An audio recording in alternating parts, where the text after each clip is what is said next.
என்னோட பேர் விக்னேஷ். நான் தமிழக வெற்றி கழகத்தில் மாநில வழக்கறிஞர் அணி மதுரை மண்டலம் இணை அமைப்பாளராக இருக்கேன்.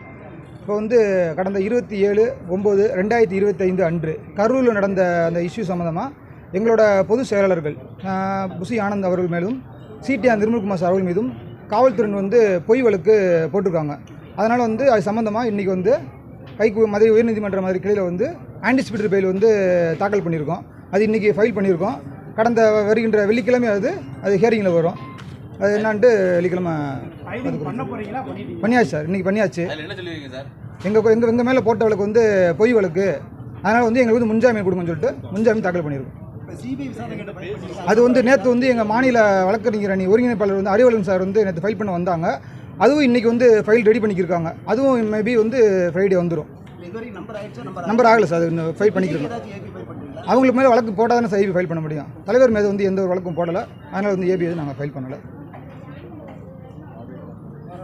நன்றி சார். பொய்யான வழக்குன்றதை எப்படி சொல்கிறீங்க? 41 பேர் இறந்துருக்காங்க.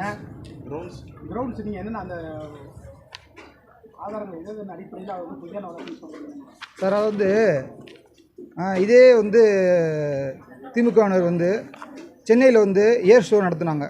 அப்போ 5 பேர் டெத் ஆகிட்டாங்க. இதே கள்ளச்சார ஐசியில் 68 பேருக்கு மேலே செத்தாங்க. அங்கெல்லாம் நீங்கள் யார் மேலே சார் ஃபேர் போட்டீங்க? எங்களுக்கு மட்டும் ஏன் இப்படி அரசியல் காழ்ப்புணர்ச்சி இது பண்ணுறீங்க? அது ரொம்ப தவறு சார். சார் ஒன்றே ஒன்று தான் எல்லாரும் சொல்கிறது, நாங்கள் மக்கள் மன்றத்தையும் நீதிமன்றத்தையும் நம்புகிறோம். அவங்க இருக்காங்க, அவங்க பார்த்துக்குவாங்க. நன்றி, வணக்கம் சார்.